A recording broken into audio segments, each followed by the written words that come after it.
Siempre es compleja en tiempos de pandemia toda la situación, pero bueno, a veces el gobierno provincial ayuda a que las situaciones a veces se hagan aún más complicadas. En términos salariales, bueno, en el caso nuestro hemos sido informados unas horas antes, digamos, de la liquidación del salario, que el porcentaje correspondiente a provincia no se iba a liquidar en ese momento, sino en el transcurso del mes. Sí. Sí, lo que se abonó, digamos, es lo que tiene que ver con el aumento de la paritaria nacional, pero es y se liquidó junto, digamos, con el salario. En este sentido, digamos, es la duplicación del FONIN, ¿no? Digamos, del Fondo de Incentivos Docentes. Sí. Y nosotros hemos sido críticos también porque, lamentablemente, digamos, una porción importante del sector no lo cobra, que son nuestros jubilados. Y además es una suma en negro. Pero digo, más allá de esa situación, lo cierto es que, bueno, digamos, también han habido algunos inconvenientes que seguramente se deben más a cuestiones administrativas de altas y bajas, en donde hay muchos docentes que no han cobrado, digamos, como corresponde, por lo cual estamos haciendo un trabajo pormenorizado en cada una de las localidades para saber, lógicamente, si ha habido algún tipo de irregularidad y poder solicitar rápidamente que, bueno, esa situación se pueda solucionar. Pedro, aproximadamente, para pasar un poquito en limpio, ¿cuánta plata es en el bolsillo de cada docente la duplicación de este FONID? Y obviamente la pregunta es si sirve o no sirve solamente con eso a esta altura del año.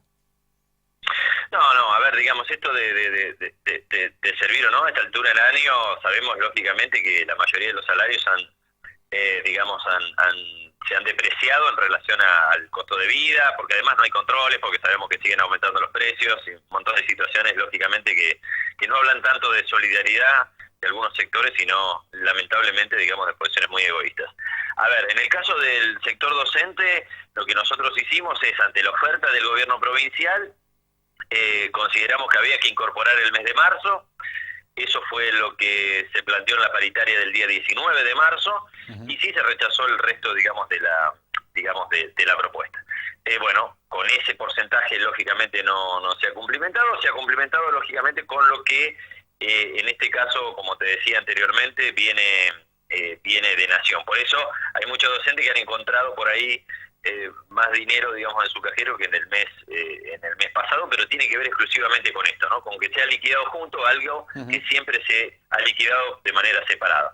Y lo que corresponde a Nación es la duplicación del FONID, que eran 1.210, ahora son 2.400 aproximadamente por cargo, por lo cual, digamos, esa es la cifra que se maneja, una suma fija de 2.400 pesos aproximadamente por cargo, el que tiene, bueno, doble cargo, en este caso casi cercano a los 5.000 pesos, pero bueno, lamentablemente tenemos muchos casos de docentes, lógicamente, que no llegan a tener el doble cargo, y aunque tuvieras el doble cargo tampoco, digamos, es algo que te soluciona la situación económica, ni mucho menos. Pero insisto, el hecho de que no llegue a los jubilados nos parece algo realmente grave, que más allá de que fue una negociación nacional, es algo que cuestionamos desde el primer momento. Pedro, ¿cómo ven desde el gremio y también charlando y tomando contacto con el resto de los docentes esta posibilidad de que se extienda la cuarentena, el aislamiento obligatorio, y que, bueno, no se pueda volver a las aulas después de esta semana, que, bueno, sería la última, a la cual sigue vigente, por lo menos hasta ahora? Mira, yo recién lo hablaba con otro medio también de comunicación, me han preguntado sobre esa situación, y yo lo que decía es que, bueno, esto comenzó primero con una decisión nuestra más que de las autoridades provinciales, ¿no? Las autoridades provinciales, mientras continuaban diciendo que los docentes tenían que estar en las escuelas cuando ya la pandemia, lógicamente, era un elemento central que atravesaba toda la sociedad, desde el sindicato se decidió, lógicamente, hacer una presentación legal, pero fundamentalmente tomar una decisión política, que era retirarse, previniendo, lógicamente, nuestra salud por encima de algún interés, en este caso del Consejo Provincial de Educación. Entonces, si el Estado no nos cuida, nos cuidaremos entre nosotros. En este caso, lo que estamos viendo es, y escuchando analizando son las definiciones nacionales. Lo que ha dicho el ministro Trota, en realidad, es que no va a ser una decisión tan política, sino que va a depender de las autoridades sanitarias. Así que bueno, lógicamente vamos a esperar cuáles son las definiciones. Sí creo que es muy destacable el trabajo que están haciendo docentes en este contexto, lógicamente muy excepcional, de adecuación de contenidos, de repensar nuestra práctica profesional y bueno, de aquellos aspectos que hoy nos ponen en una situación que no hemos vivido anteriormente y bueno, nos replantea muchísimos aspectos que tienen que ver lógicamente con este vínculo pedagógico que, bueno, a veces se deja un poco de lado cuando las situaciones son normales, entre comillas, ¿no? Pedro, para volver a este tema, y hablabas recién de esto de la adecuación de contenidos, de actividades virtuales y otros temas que, bueno, tienen que ver también con la preocupación de las familias, ¿no? ¿Se puede hablar de que este año se está comenzando a perder, que se habla, por ejemplo, en Punta Arenas hoy se habla de la posible suspensión de las... o adelantamiento de las vacaciones de invierno? ¿Creen que se puede trabajar en este contexto o se está comenzando a perder el año ya? Mira, es difícil evaluar eso, Javier, es muy subjetivo esta cuestión de cuándo se pierde y cuándo se gana.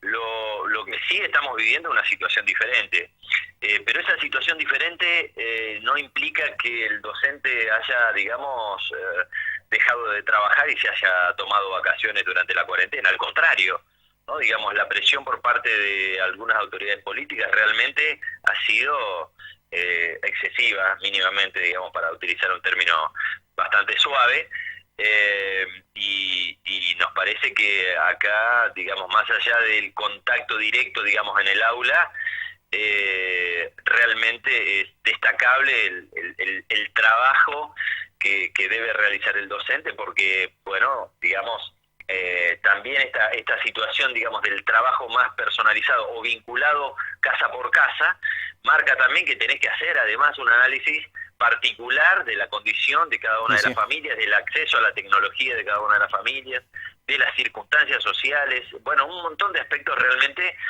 que, digamos, implican que vos no podés estandarizar el tema de actividades. Y bueno, te decía anteriormente, ¿no? Digamos, repensar tu práctica permanentemente, siendo crítico, siendo autónomo, pero fundamentalmente, digamos, teniendo presente que la familia está en una situación de cuarentena y esa situación de cuarentena también implica que el chico padezca determinadas situaciones que no son las habituales, que no son las de todos los días, ¿no? Entonces, nada, veremos qué es lo que pasa con el transcurrir del tiempo, qué es lo que se aplica en la provincia de Santa Cruz. Creo que lo más importante, insisto, digamos, es trabajar de manera conjunta y no a partir de la aplicación de políticas autoritarias, ¿no? Digamos, no tanto la idea del vigilar, sino de construir entre todos la mejor aplicación de aquellos aspectos pedagógicos que hoy necesita la familia y los ciudadanos de la provincia de Santa Cruz. Pero hay muchas familias en este momento que no saben o no tienen las herramientas de alguna manera y no tienen por qué tenerlas, ¿no? Digo, claro, ver cómo ayudar al alumno o a su hijo o al niño o al menor que tienen en la casa, cómo ayudarlo con toda esta situación respecto, siempre hablando desde el ámbito educativo. ¿Cuál es la recomendación de un docente para una familia hoy?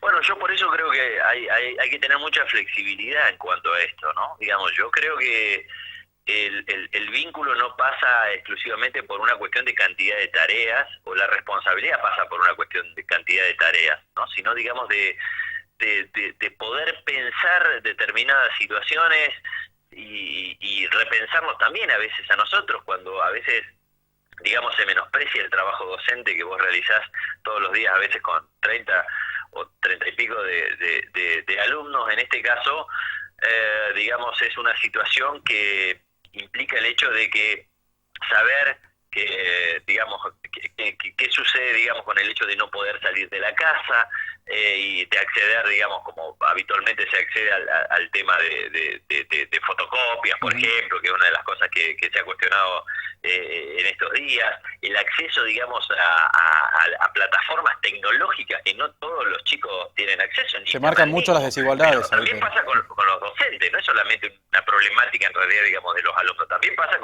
con muchos docentes. Muchos docentes además que en los últimos días hemos tratado, y creo que todo, y que por ahí no somos de las generaciones más jóvenes, digamos, de tener, digamos, casi cursos acelerados digamos, de trabajo con nuevas plataformas virtuales a las cuales por ahí no teníamos tanto contacto y que hoy son indispensables y necesarias, digamos, para nuestro trabajo, ¿no? Entonces creo que es un aprendizaje diario, permanente. El tema es no quedarse quieto, el tema es ser creativo, es tratar de pensar que el alumno, además de cumplir, digamos, rigurosamente con cierta cantidad, debe pensar, digamos, también en los aspectos cualitativos. Esto es el hecho de que las tareas no sean repetitivas, no sean estigmatizadas, no sean estandarizadas, sean, digamos, cuestiones que tienen que ver también con generar creatividad, vínculo, empatía. Bueno, nada, eso, me parece que hay que pensar un montón de cosas y, bueno, son épocas que realmente nos llevan obligadamente a lo que te decía anteriormente y que comencé, digamos, la entrevista, ¿no? Digamos, a no solamente adecuar contenidos, sino pensar nuestra práctica profesional. Pedro, la última, y agradeciendo nuevamente este ratito que nos puedes brindar para poder, bueno, transmitir sobre todo un mensaje a la comunidad que también se sigue preguntando, ¿no? ¿Cuál es la situación puntual del sector docente que, bueno, viene atravesando años difíciles? Y bueno, esto tan atípico que nos está ocurriendo a todos como sociedad nos obliga, como decías recién, a repensar toda esta situación que estamos viviendo. Sí. Desde lo gremial se va a continuar trabajando y a la espera de que se reanude todo para volver a la mesa de paritarias. Sí, por supuesto, pero digo, en este caso, ante el no cumplimiento por parte del gobierno provincial, llevar adelante diferentes tipos de acción política. Creo que lo que no podemos hacer es quedarnos de brazos cruzados y esperar, ¿no? Digamos, si hay situaciones que están vulnerando derechos, y cuando no te pagan de manera total, digamos, tu salario, hay una vulneración. Entonces, frente a eso, además de las cuestiones pedagógicas, las cuestiones salariales, las cuestiones laborales, tienen que ver también con esto que te decía anteriormente, ¿no? De protegernos y realmente de ejercer la solidaridad, ¿no? Porque no te puedo decir el gobierno que hoy lo importante es la solidaridad, que hoy lo importante en realidad, digamos, es la empatía, es pensar en el otro, cuando no está pagando los salarios, cuando ha congelado los salarios de toda la administración pública y siguen aumentando mucho de la clase política, digamos, sus sueldos que ya son bastante altos, ¿no? Entonces digo, controlen comercios, no podemos encontrarnos todos los días con aumento de precios mientras, digamos, se desprotege al trabajador, no solamente activo, sino sabemos lo que ha pasado, digamos, con los jubilados en los últimos días. Entonces me parece que todos tenemos que ser solidarios, todos tenemos que pensar en el bien común y para eso es necesario empezar por uno. Pedro, muchísimas gracias por este ratito y bueno, seguiremos de cerca qué es lo que ocurre para, bueno, ver cómo sigue toda la situación, esperando también que esto pase pronto y que se pueda volver, aunque sea paulatinamente, como se dijo desde el gobierno, a la normalidad. Gracias por la comunicación. Ojalá, Javier. Un abrazo grande para vos y un saludo a toda la audiencia.